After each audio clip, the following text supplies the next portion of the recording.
تیسری چیز، اہل حدیث خلفائے راشدین کو اور صحابہ کو نہیں مانتے ہیں، صحابہ کی شان میں گستاخی کرتے ہیں۔ اہل حدیث کے نزدیک اس سے بڑھ کی بات کیا ہو سکتی ہے کہ آدمی کا واقعی عقیدہ اس وقت تک صحیح نہیں ہو سکتا ہے جب تک کہ اس کا عقیدہ صحابہ کے عقیدے کے مطابق نہ ہو۔ فَإِنْ آمَنُوا بِمِثْلِ مَا آمَنْتُمْ بِهِ فَقَدِ اهْتَدَوْا۔ اللہ تعالیٰ نے فرمایا اہل کتاب کے سلسلے میں اگر یہ ویسا ایمان لاتے ہیں جیسا تم ایمان لائے ہو، اس میں خطاب صحابہ سے ہے، اگر اہل کتاب یہود و نصارہ ویسا ایمان لاتے ہیں جیسے صحابہ کا ایمان ہے، صحابہ کا عقیدہ ہے، اللہ نے فرمایا فَقَدِ اهْتَدَوْا، تو یہ ہدایت یافتہ ہیں، تو یہ مانا جائے گا کہ یہ ہدایت پر ہیں۔ معلوم ہوا کہ اللہ کے نزدیک اگر عقیدہ ہدایت والا عقیدہ اگر کوئی ہے تو وہ صحابہ کا عقیدہ ہے۔ اہل حدیث کے نزدیک بھی ایمان کا معیار صحابہ ہیں۔ اہل حدیث کے نزدیک آپ دیکھیں گے بہت سارے عقائد میں اہل حدیث عالم کہتے ہیں، ہمارے علماء یوں کہتے ہیں کہ یہ عقیدہ صحابہ کا نہیں تھا، علم غیب کے سلسلے میں ہو، نور بشر کا مسئلہ ہو، یا اس طرح کے کئی عقائد ہیں۔ آپ دیکھیں صحابہ کے بارے میں ہم دلیل صحابہ کی پیش کرتے ہیں کہ دیکھیے صحابہ کا عقیدہ یہ تھا، اگر ہمارے نزدیک صحابہ قابل احترام نہیں ہوتے، قابل احتجاج نہیں ہوتے، تو ہم ان کو کیوں پیش کرتے، اور خاص طور سے عقیدے میں ہم کیوں پیش کرتے ہیں؟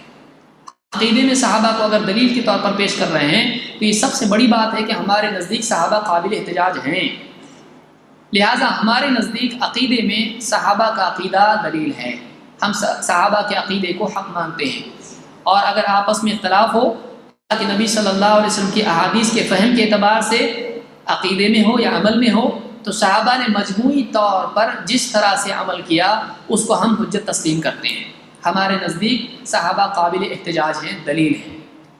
اس سلسلے میں آپ دیکھیں صحابہ کو برا کہنا ہمارے نزدیک ویسا ہی ہے جیسا خود اللہ کے نبی صلی اللہ علیہ وسلم کے نزدیک ہے۔ آپ نے فرمایا من سب اصحابی فعلیہ لعنۃ اللہ والملائکۃ والناس اجمعین۔ امام الطبرانی نے اپنی الکبیر میں اس کو روایت کیا ہے، اور شیخ الالبانی نے اپنی جامع صحیح میں اس کو حسن قرار دیا ہے۔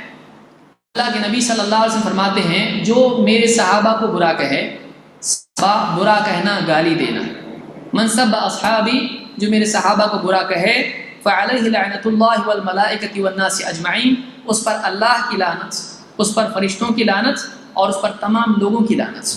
یہی جو بات اللہ کے نبی صلی اللہ علیہ وسلم نے کہی، یہی ہمارے نزدیک بھی ہے کہ ہم بھی اسی بات کے قائل ہیں کہ صحابہ پر لعن طعن کرنا، ان کو برا کہنا، آدمی کو اللہ، فرشتوں کی اور تمام صالحین کی لعنت کا حقدار بناتا ہے۔ ایسا آدمی قابل لعنت ہو جاتا ہے جو صحابہ کو برا کہے۔